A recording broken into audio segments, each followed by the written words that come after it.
आता है? सॉरी रिदा बाजी, अब नहीं होगा। नहीं भाई, मैं तो आप लोगों को बॉल नहीं दे रही अब। प्लीज दे दें। अच्छा चलें ठीक है, मैं बॉल दे दूंगी लेकिन एक शर्त पर दूंगी। वो क्या है? कि आप लोगों को मेरे साथ गेम्स खेलने होंगे। ओके रिदा बाजी, आप तो हमें शरारत ही नहीं करने दे रही। शरारत के बगैर गेम कैसे होगा? ये बात भी सही है। चलें ठीक है, आप लोग शरारत कर सकते हैं लेकिन उस शरारत से ना किसी को तकलीफ नहीं होनी चाहिए, चोट नहीं लगनी चाहिए। ओके ओके रिदा बाजी, चलें, हैव फन। अस्सलाम वालेकुम दोस्तों, मैं हूं आपकी मेज़बान रिदा अहमद और आप सबको वेलकम करती हूं फन और एंटरटेनमेंट से भरे हुए हमारे प्रोग्राम में जिसका नाम है क्रिएटिव किड्स, जिसे आप देखते हैं अपने पसंदीदा चैनल सिर्फ और सिर्फ पीटीवी होम पर। जैसा कि आप देख रहे हैं कि यहाँ पर इतने रंग बिखरे हुए हैं, इतने प्यारे प्यारे बच्चे मौजूद हैं, हम गार्डन में हैं और यहाँ पर बहुत कुछ हो रहा है और बहुत कुछ होना बाकी है। इसके लिए क्या करना है, आप लोग हमारे साथ ही जुड़े रहिएगा। जी, तो यहाँ पर बच्चे क्या कर रहे हैं भाई? हम लोग सेब खा रहे हैं। वाह, सेब तो बहुत मजेदार होते हैं। जी रिदा बाजी, बहुत मीठे और बहुत अच्छे हैं। तो आप लोग अकेले अकेले खाएंगे, मुझे नहीं खिलाएंगे? ये लें, आप भी लें। Thank you. ओके, ये बच्ची क्यों नहीं खा रही सेब? आप लोगों ने इसे ग्रुप से आउट कर दिया है? नहीं रिदा बाजी, इनका रोजा है। मेरा रोजा नहीं है। तो फिर क्यों नहीं खा रही आप? मुझे सेब पसंद नहीं है। सेब पसंद नहीं है? सेब किसको पसंद नहीं होता भाई? आपको पता है इसमें कितनी एनर्जी होती है? सेब जो है वो आपके ब्रेन को तेज करता है, आपके हार्ट बीट को अच्छा करता है, आपकी बोन्स को स्ट्रांग करता है। आप लोगों को पता है ना ये चीज़ें? आपकी ओवरऑल हेल्थ अच्छी करता है। और आपने वो सुना नहीं है कि an apple a day keeps doctor away, कि आप जब एप्पल खाते हो डेली मॉर्निंग में तो वो आपको डॉक्टर से दूर रखता है, यानी बीमारियों से दूर रखता है भाई। क्योंकि डॉक्टर के पास आप कब जाते हैं? जब आप बीमार होते हैं। डॉक्टर सेट पे आ गया है, आप समझ लें कौन बीमार है। कौन वो बच्चा है जो, मुझे बताइए कौन बच्चा या बच्ची है जो कि सेब नहीं खा रहा, बताइए। ओ, बच्ची तो ये बहुत प्यारी लग रही है। तुम बताओ बच्ची, सेब क्यों नहीं खाती? मुझे सेब पसंद नहीं है। ओ, सेब पसंद डॉक्टर जी बताएं, ऐसे बच्चों का क्या हल है आपके पास? ऐसे बच्चों का पहले चेकअप करना होता है। अगर आपकी इजाजत हो तो क्या मैं इस बच्ची का मुआयना कर सकता हूँ? बिल्कुल कर सकते हैं। चलो भाई बच्ची, हंस के दिखाओ। हाँ भाई, इसमें तो विटामिन सेब की कमी है बच्चों, तो क्यों ना इसको ये विटामिन दे दिया जाए। बेटा, अगर ये विटामिन लेना है जो मैं दे रहा हूँ या वो वाला विटामिन लेना है जो असली है, बताओ बताओ। आप कौन सा वाला दे रहे हैं? मैं दे रहा हूँ ये बड़े वाला विटामिन। ये लो सेब खाओ भाई, ताकि इंजेक्शन से बचो। भागो भागो भागो भाग जाओ। डेली सेब खाएं। सेब खाने का सबसे बेस्ट टाइम क्या है? मॉर्निंग। क्योंकि आप जब मॉर्निंग में एप्पल खाते हैं तो उससे आपका पूरा दिन अच्छा गुजरता है, आपका मूड अच्छा रहता है, आपकी बोन्स के लिए बहुत अच्छा है, आपकी हेल्थ के लिए बहुत अच्छा है, हार्ट बीट के लिए बहुत अच्छा है, आपके मसल्स के लिए बहुत अच्छा है। ऑल ओवर अगर आप एप्पल्स को अपनी डाइट का हिस्सा बना लें तो आप डॉक्टर के इंजेक्शन से दूर रह सकें, अगर रहना चाहते हैं तो। जी, तो आइए डॉक्टर से करते हैं बात और मैं उन्हीं से जानती हूँ कि एप्पल खाने के और क्या क्या फवाइद हैं भाई। हाँ भाई बच्चों, अगर आप चाहते हैं कि हर किस्म की बीमारियों से बचें और डॉक्टर से भी दूर रहें, तो आपके जो मम्मी पापा आपको कुदरती ग़िज़ाएँ खिलाते हैं, फ्रूट्स होते हैं जिनमें ख़ासकर सेब शामिल है, तो सेब खाइए। और इसके अलावा जो दीगर फ्रूट्स हैं उनको भी बाकायदगी से खाइए। आपको पता है सेब में विटामिन होते हैं और ऐसे कुदरती उसमें अज्जा शामिल होते हैं जो इंसान को बहुत सी मुख्तलिफ बीमारियों से बचने में मदद देते हैं। और सेब खाने का बेस्ट टाइम क्या है? जैसा मैंने अभी बताया, सेब खाने का बेस्ट टाइम तो तब है जब मिल जाए। जब मिल जाए। आप इसको बिल्कुल स्नैक के तौर पे शाम में भी खा सकते हैं, लेकिन लोग पता नहीं क्यों गलत अफवाहें फैला देते हैं कि फ्रूट्स जो है वो सिर्फ दिन में खाने चाहिए, रात में नहीं खाने चाहिए, शाम में नहीं खाने चाहिए। ये टोटली मिथ है और इन पे मत चलिएगा। ये है कि जब आपका दिल चाहे आप खा सकते हैं, लेकिन एक बैलेंस में रहते हुए। लेकिन हाँ, कुछ जगहों पर ऐसा होता है, कुछ टाइमिंग्स ऐसी होती हैं जिसमें वो फ्रूट खाने का फ़ायदा होता है। आप अगर मॉर्निंग में एप्पल खाते हैं क्योंकि उसके बाद आपको बहुत हैवी फील होता है, तो आपका पूरा दिन जो है वो बहुत अच्छा गुजरता है, ठीक है, क्योंकि उस टाइम ऑब्वियसली सी बात है आप खाली पेट जब खाते हैं सेब तो वो आपका पूरा दिन और आपका मूड अच्छा रहता है। अच्छा, मैं यहाँ पे एक और चीज़ भी ऐड करना चाहती हूँ। आप में से कौन है जो सेब का छिलका उतार के खाता है या उसको छिलके के साथ खाते हैं? दोनों ना। अच्छा, कुछ लोग जो है वो छिलका उतार के खाते हैं, उनको छिलका अच्छा नहीं लगता, लेकिन आपको पता है कि इसमें जो फाइबर होता है, जो इसमें कैल्शियम, जो इसमें विटामिन्स होते हैं वो उसके छिलके के अंदर ज़्यादा होते हैं और छिलका जो है वो आपके लिए बहुत फ़ायदेमंद होता है। तो मैं तो हमेशा सेब को जो है वो छिलके के साथ ही खाती हूँ और आप लोग भी कोशिश करें कि उसको छिलके के साथ ही खाएं, वो बहुत मज़े का लगेगा और वो आपके लिए फ़ायदेमंद भी होगा। तो आपको उसको उसी तरह यूटिलाइज करें जिस तरह से आपको प्रॉपर फाइबर और जो भी उसके अंदर विटामिन्स हैं, जो भी हैं जो आपके लिए फ़ायदेमंद हैं, वो आपको प्रॉपर तरीके से आपकी बॉडी में जाएं और आप हेल्दी और फिट रहें। मैं आपको एक मज़ेदार वाकया बताता हूँ। बच्चों, क्या ख्याल है, एक मज़ेदार सा वाकया सुने? जी, जैसा कि अभी रिदा ने कहा कि जो सेब होता है उसको छिलके के साथ ही खाना चाहिए क्योंकि असल जो उसकी तवानाई है वो छिलके में ही होती है। लेकिन एक हैरत अंगेज बात ये है कि एक ऐसा बच्चा भी है दुनिया में जिसको मैं जानता हूँ, हमारे पड़ोस में ही रहता है, वो सेब नहीं बल्कि उसके छिलके खाता है। ऐसा भी होता है? तो वो छिलका खा लेता है, तो सेब कौन खाता है? आपको तो नहीं दे देते वो सेब? मैं उसके दिए हुए सेब नहीं खाता। अच्छा, उसके दिए हुए छिलके के साथ सेब खाता हूँ। आप छिलके के साथ सेब खाते हैं? जी जी जी। ओके। और आपका खरीद के खाता हूँ। खरीद के खाते हैं, ओके ओके। यानी कि आप भी सेब खाते हैं ताकि आप डॉक्टर से दूर रह सकें। हाँ, असल में मेरी वाइफ भी डॉक्टर है, मैं उनसे दूर होना चाहता हूँ। गुड भाई, गुड, जाहिर सी बात है। चलें जी, बहुत ज़बरदस्त बात की है इन्होंने कि ऐसे भी लोग हैं दुनिया में जो इस तरह से खाते हैं। हर किसी का अपना टेस्ट होता है भाई, कौन किस चीज़ को किस तरह से पसंद करता है, लेकिन हर चीज़ के फ़वाइद हैं, ठीक है, और इसको अपनी डाइट का हिस्सा बनाएं ताकि आप हेल्दी और फिट रहें। इसी बात के साथ हम चलते हैं एक शॉर्ट से ब्रेक पर और कहीं मत जाइएगा, हमारे साथ ही रहिएगा। मिलते हैं आपसे एक शॉर्ट ब्रेक के बाद। बहुत सारा फन और एंटरटेनमेंट आपका इंतज़ार कर रहा है।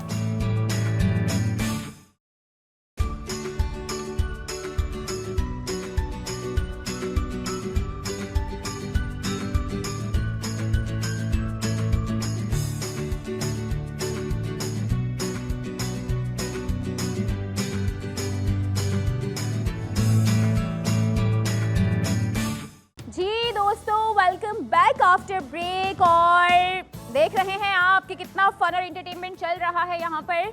और अब मैं पूछने जा रही हूँ बच्चों से पहेली। जी, तो कौन कौन बूझेगा पहेली? सब ना?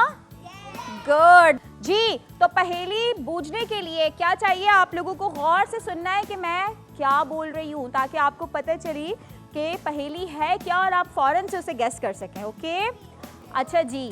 तो ऐसा कौन सा कप है जिसमें आप मिल्क, वाटर, कुछ भी फिल नहीं कर सकते? नहीं कर सकते? अदाई, ऐसा कौन सा कप है? कटोरा। जिसमें आप मिल्क, वाटर, कोई भी लिक्विड की चीज़ जो है जो कप में फिल की जाती है यूजुअली, लेकिन उस कप में आप फिल नहीं कर सकते।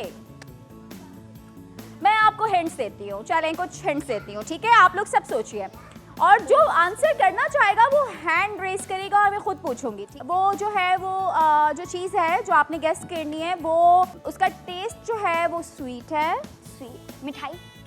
नो, मिठाई कप से क्या लेना देना उसका? ओके, और आप उसे खाते हैं? नो। चम्मच कौन खाता है? प्लेट कौन खाता है? मैंने कहा एक ऐसा, मैंने कहा वाटरमेलन कैसे हो गया? हाँ जी, आप बताएं। कटोरा? दो? नहीं भाई, हार मान रहे हैं आप सब? No no. और हिंट दो आपको? Yes yes. ओके, उसमें बहुत सारे फ्लेवर्स भी होते हैं, जूस? मज़े मज़े के फ्लेवर्स होते हैं जो आप सबको बहुत पसंद हैं, और वो मोस्टली राउंड होता है। ऑरेंज स्वीट कैसे? तो मैंने आपको इतनी सारी हिंट्स दे दी हैं। अच्छा, आप बताएं। Cup cake? Wow, cup cake, right answer भाई, तालियां बजा दें इनके लिए। गुड भाई, जबरदस्त। ओके जी, तो यहाँ पे जी इनकी इंटेलिजेंसी को चेक किया गया और बच्ची ने आंसर दे दिया, लेकिन अभी ये मामला यहाँ ख़त्म नहीं होता, क्योंकि हमारे पास इनके लिए एक बहुत ही इंटरेस्टिंग गेम है, जो कि इंटरेस्टिंग भी है और थोड़ा सा ट्विस्टिंग भी है। उसमें बहुत सारे ट्विस्ट हैं और बच्चों ने गेस करना है कि क्या ट्विस्ट हैं। जो भी आती जाएंगी आपके पास हिंट्स आती जाएंगी, आपने उनको ओपन करना है और उस लास्ट पॉइंट तक पहुंचना है। आपको पता है क्या है यहाँ पे? जी मैं बताती हूँ। यहाँ पर इस गार्डन में आप सबके लिए एक बहुत ही ज़बरदस्त सा गिफ्ट छुपा के रखा हुआ है जी, और वो बहुत ही ज़बरदस्त गिफ्ट है और वो उसी को मिलेगा जो उसे ढूंढ लेगा। और हम यहाँ पर बनाएंगे एक ग्रुप बनाऊंगी मैं, वो इसलिए क्योंकि मैं देखना चाहती हूँ कि आप लोग टीम में किस तरह से काम करते हैं। ठीक है, टीम वर्क होता है ना, आप मिलके काम करते हैं, अकेले नहीं, मिलके काम करना है, आपने मिलके उस चीज़ को ढूंढना है। ठीक है, गुड हो गया, डन। चलें जी, तो अब हम टीम बनाते हैं और आप आ जाए। यस, थर्ड बच्ची वो थी आप आ जाए।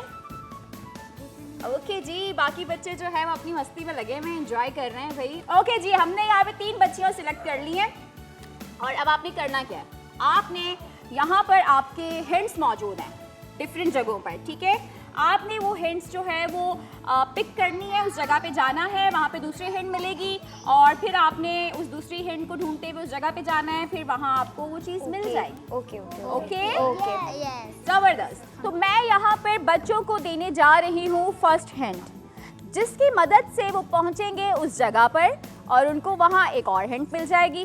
ठीक है, गिफ्ट अभी नहीं मिलेगा, अभी एक और हिंट मिल जाएगी उनको। जी, तो आप लोग रेडी हैं? अच्छा, ओके, दैट्स नाइस भाई, एक्साइटेड है बच्चे। ओके जी, फर्स्ट हिंट आपकी ये है कि इस गार्डन में ऐसी कौन सी जगह है जहाँ पर आप जाकर बहुत हाई फील करते हैं और आप बहुत एक्साइटेड हो जाते हैं जब आप वहाँ से मूव करते हैं डाउन की तरफ। ऐसी कौन सी चीज़ है जो आपको बहुत ज़्यादा एक्साइटेड करती है व्हेन यू गो हाई? ये यहाँ पे कहाँ है? ये तो बेंच है। नो, हम कुछ और गेस करें। ऐसी कौन सी चीज़ है यहाँ पर जहाँ पर आप थोड़ी हाइट पे जाते हैं तो आपका एक्साइटमेंट लेवल बढ़ जाता है? स्लाइड। वाओ, जाके देखें कुछ है वहाँ पे या नहीं। हटो यहाँ से, हटो। ढूंढें। मिल गई, मुझे चिट मिल गई। वाओ, लेट्स सी इसमें क्या है, देखते हैं। ओके जी, तो अब आपके पास हिंट ये है कि यहाँ पर ऐसी कौन सी जगह है जहाँ पर आप जब जाते हैं तो आप बहुत हाई फील करते हैं, क्योंकि वो जगह आपको ऐसा फील करवाती है कि जैसे आपके पर लग गए और आप उड़ना शुरू हो गए हैं। ऑब्जर्व करें अपने आसपास, ऐसी कौन सी जगह है जहाँ पे आपको ऐसे जाके लगता है कि लाइक यू कैन फ्लाई। तुम्हें कुछ और बोला, मुझे बोला। आप जितने भी छोटे हो आप ऊंचा फील करते हैं, हाई फील करते हैं। बेंच कैसे हो सकता है? Jumping castle. चाहिए। हाँ, लेट्स सी बच्चों को क्या मिलता है वहाँ पे। ढूंढें। मिल गई। वाओ, नाइस भाई, ले आइए, देखते हैं कि नेक्स्ट हिंट क्या है। तो यहाँ पर जी नेक्स्ट हिंट आ चुकी है और वो ये है, यहाँ पर कोई ऐसी चीज़ है जिसको आप डिफरेंट शेप्स में उसको डिज़ाइन कर सकते हैं। उसको सर्कल भी कर सकते हैं, उसको ट्रायंगल भी कर सकते हैं, उसको रेक्टेंगल भी कर लेते हैं, स्क्वायर भी कर लेते हैं। और but I am happiest when I am holding your tasty food. आप उस पर फूड रख के भी इंजॉय कर सकते हैं। यहाँ पर ऐसी कौन सी जगह है भाई जिसको आप कट करके किसी भी तरह डिज़ाइन कर सकते हैं? जी, गेस करें। अपने चारों तरफ देखें, समझ आ गया आपको? यस। क्या चीज़ है बताएं? टेबल। कहाँ पर है? ये ओके, गो देयर।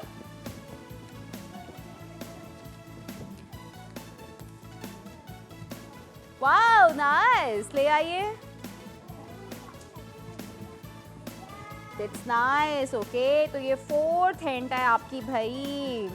तो ये एक ऐसी जगह है भाई जो कि इस जगह की सबसे बेस्ट जगह जिसको मैं कहूँगी, क्योंकि वो आपको बहुत कूलिंग इफेक्ट भी देती है, आपको ऑक्सीजन भी देती है, और आप बहुत ही ज़्यादा रिफ्रेशिंग फील करते हैं जब आप उसके आसपास होते हैं। तो इस गार्डन में ऐसी कौन सी जगह है जो आपको बहुत ही ज़्यादा कूलिंग इफेक्ट देती है? प्लांट्स। या बिल्कुल सही, प्लांट्स बहुत सारे हैं, ट्रीज बहुत सारे हैं। अब आप ढूंढें कहाँ पर है हिंट, बल्कि हिंट नहीं, क्या हो सकता है, गिफ्ट ही हो जाए, गिफ्ट मिल जाए आपको, नेक्स्ट कोई हिंट ना हो।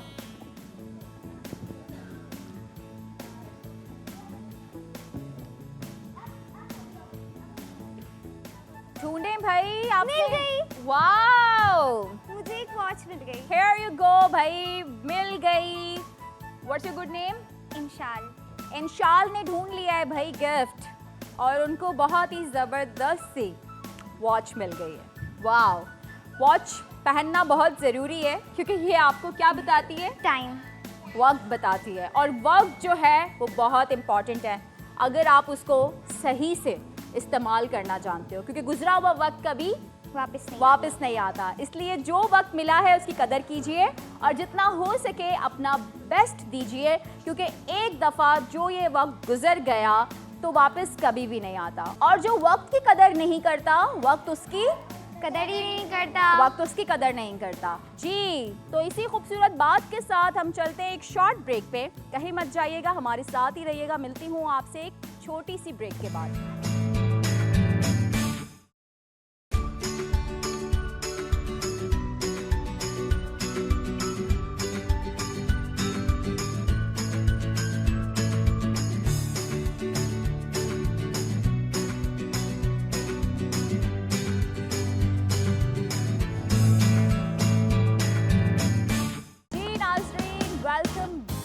आफ्टर ब्रेक, और अब हम मूव कर रहे हैं हमारे लास्ट सेगमेंट की तरफ, जिसका नाम है स्टोरी टाइम, जिसमें बच्चे बहुत इंजॉय करते हैं और उनके लिए ज़रूरी भी है कि वो यहाँ से इतनी सारी एक्टिविटीज़ करने के बाद, भाग दौड़ करने के बाद, फिज़िकल एक्टिविटीज़ में इन्वॉल्व होने के बाद यहाँ से रिलैक्स होकर जाएं। तो हमारे साथ यहाँ पर जो है वो मौजूद हैं बातूनी भैया, जो कि आज फिर हमें एक बहुत ही मज़ेदार सी स्टोरी सुनाने जा रहे हैं। तो आइए, चलिए, आपको मज़ीद इंतज़ार नहीं करवाते, बच्चे बहुत देर से इंतज़ार कर रहे हैं, तो बस स्टोरी सुनते हैं। आइए जी। अस्सलाम वालेकुम। वालेकुम अस्सलाम, कैसी हैं आप? मैं हमेशा की तरह बहुत अच्छी हूँ, आप बताइए। वेरी गुड, मैं भी हमेशा की तरह बातूनी हूँ। इसमें कोई शक नहीं है। ये बच्चे ना मुझे अच्छे नहीं लग रहे भाई। देर से आपका इंतजार कर आप रहे सब अच्छे बच्चे हैं? ओके, तो क्यों ना फिर इसी अच्छी बात पर मैं आपको एक आज अच्छी सी कहानी सुनाऊं, सुनेंगे? अच्छा, तो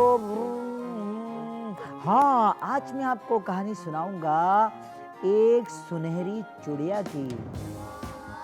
हाँ, सुनहरी चिड़िया की कहानी क्या है कि बहुत पुराने ज़माने में कि जब सर्दी उरूज पर थी, एक ऐसे गांव में मियाँ और बीवी रहा करते थे। बेचारे गरीब थे और अपने हाथ से कपड़ा बुनकर अपनी ज़िंदगी के दिन गुजार रहे थे। एक दिन जब बर्फबारी बहुत हुई तो उन साहब ने सोचा कि क्यों ना ये कपड़े बेच करके कुछ सामान लाया जाए। वो सामान लेकर जैसे ही गांव से बाहर गए तो उन्होंने देखा, देखा, बताइए बताइए, क्या देखा? नहीं, उन्होंने देखा कि एक जगह कोई अजीब सी रोशनी नजर आ रही है। तो जब उन्होंने रोशनी को देखा तो वो रुक गए और उस रोशनी के पास गए, लेकिन उनको समझ में नहीं आया कि ये रोशनी कैसी है। तो उन्होंने कहा, छोड़ो यार, ये काम करता हूँ कि जिस काम से मैं जा रहा हूँ ना, पहले वो कर लेता हूँ। तो वो साहब गए और गाँव से उतर कर दुकानदार के पास गए। दुकानदार इंतहाई कोई जो ना कंजूस और लालची इंसान था।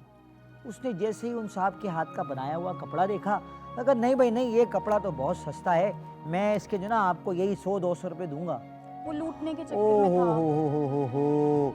बड़े मियाँ ने कहा भाई ये तो बड़ी बदतमीजी की बात है। बाहर उन्होंने कहा चलो भाई जैसे तैसे जितने भी पैसे मिलते हैं मैं जाता हूँ और जा करके अपनी बीवी को ये पैसे दे देता हूँ ताकि खाना तो खाए जिंदा तो रहे। बहरहाल वो वहाँ से गए और उसी जगह पहुँचे जहाँ उन्होंने वो रोशनी देखी थी अजीब सी।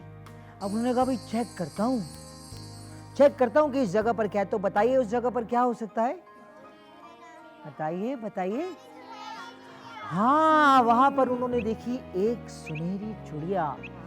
लेकिन मसला क्या था कि वो सुनहरी चिड़िया जख्मी पड़ी हुई थी। अंकल ने कहा भाई बड़ी ही बुरी बात है, पता नहीं कौन बदतमीज शिकारी है जिसने ये शिकार किया है। उन्होंने चिड़िया को उठाया और वो जो तीर लगा हुआ था तीर को अलग किया और चिड़िया को आज़ाद करा दिया। चिड़िया जब उड़ी तो ऐसा लगा अंकल को कि जैसे ये मेरा शुक्रिया अदा कर रही हो।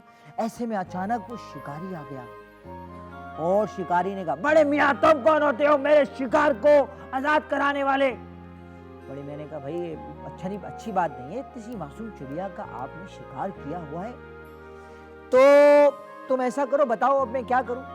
उसने कहा ये जो भी कुछ तुम्हारे पास खाने पीने का सामान है जो तुम अपनी बीवी के लिए लेकर जा रहे हो मुझे दे दो। अंकल ने कहा यार देखो एक तो मैंने जान बचाई, मेरे घर में खाने को नहीं है, लेकिन उन्होंने कहा चलो मैं अल्लाह के नाम लेकर अल्लाह के वास्ते इसको दे देता हूँ, बेचारे का भला हो जाए। तो वो लालची आदमी जिसने चिड़िया का शिकार किया था वो सामान लेके चला गया। अंकल घर गए और थोड़ी देर बाद दरवाजे पर खट।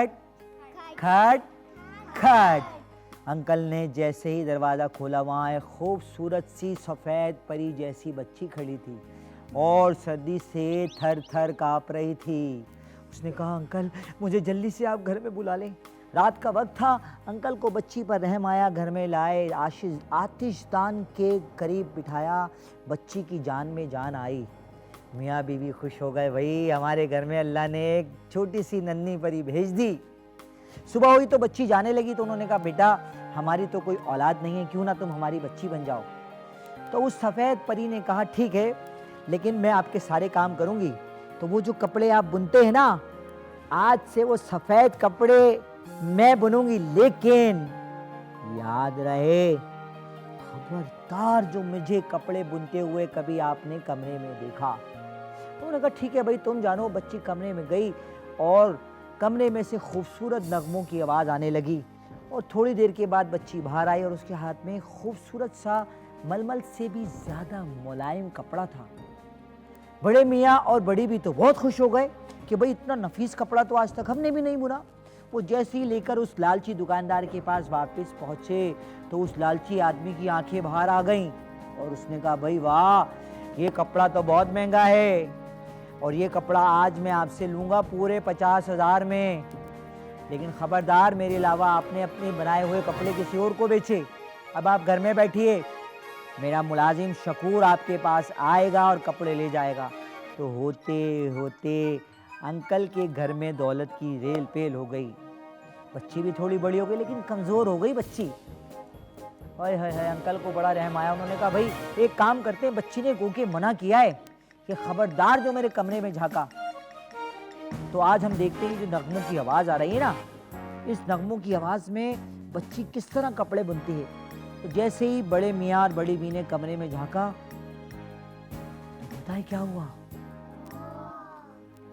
अंदर सारा नामी बच्ची नहीं थी बल्कि वही सफ़ेद चिड़िया जिसको अंकल ने उस शिकारी से बचाया था। वही अपने पर नोच कर खूबसूरत मलमल से भी नरम और मुलायम कपड़ा बुन रही थी। बस अंकल ने जैसे ही दरवाज़ा बंद किया, घर में अपने कमरे में दोबारा वापस आए। सुबह हुई, वो बच्ची वाले कमरे में गए तो उन्होंने देखा कि अब वहाँ पर बच्ची मौजूद नहीं है। तो अब आपको पता चला सारा असल में कौन थी, चिड़िया। तो कैसी लगी बच्चों आपको आज की स्टोरी? तो आप भी किसी ऐसे शख्स की लाजमी मदद करें जो मुश्किल में हो, ठीक है बच्चों? जबरदस्त। ओके जी, तो ये था हमारा स्टोरी टाइम सेगमेंट। तो इसी खूबसूरत बात के साथ हमें अलविदा कीजिए और नेक्स्ट एपिसोड में फिर होगी आपसे मुलाकात। तब तक के लिए अपना बहुत सारा रखिएगा ख्याल और हमें रखिएगा दुआओं में याद। तो यहाँ से बच्चे खाली हाथ तो जाते रहिए, क्योंकि बच्चे हमारे सेट पे आके रौनकें बिखेर देते हैं। तो यहाँ पर भी बातूनी भैया की तरफ से बच्चों के लिए बहुत ही ज़बरदस्त तहाइफ हैं, जो मैं चाहूँगी बातूनी भैया से रिक्वेस्ट करूँगी कि वो बच्चों पर डिस्ट्रीब्यूट कर दें। नेक्स्ट एपिसोड तक के लिए इंतज़ार कीजिएगा, अपना ख्याल रखिएगा, फिर होगी मुलाकात। अल्लाह हाफ़िज़।